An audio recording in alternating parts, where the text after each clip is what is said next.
பேச வந்த சிறுவனை கீழே உட்காராதீங்க மேல உட்காருங்க அப்படின்னு அவரு கூட உட்கார வச்சுக்கிட்டது பலரையுமே நிகழ்ச்சியில ஆழ்த்திருக்கு. எப்படி போறீங்க? இங்க வருதா ஆட்டோ? எவ்வளவு நேரம்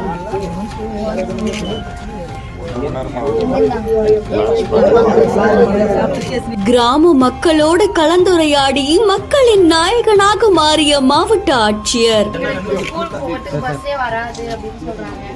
அதனால ரோட் போடுவோம் எங்களுக்கு பஸ் இருக்கா இல்லையா? வருது ஆனா அவங்க ரோடு குழிக்குள்ளே இருக்கு, ரோடு சரியில்லை. ஓகே பஸ் வருது இல்ல வருது ரோடு சீக்கிரம் போடணும்.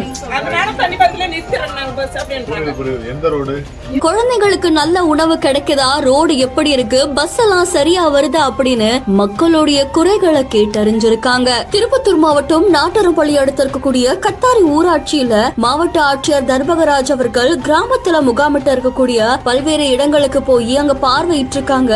அதுல பள்ளத்தூர் ஊராட்சி ஒன்றிய தொடக்க பள்ளியில கற்றல் திறன் பத்தி மாணவர்கள் கூட நேரடியா பேசியிருக்காங்க. அது மட்டும் இல்லாம அங்க இருக்கக்கூடிய வீடுகளுக்கும் போய் இங்க எப்படி இருக்கீங்க, பசங்க இல்லையா, ஏன் தனியா இருக்கீங்க அப்படின்னு பல கேள்விகள் அந்த கிராம மக்கள் கிட்ட கேட்டிருக்காங்க.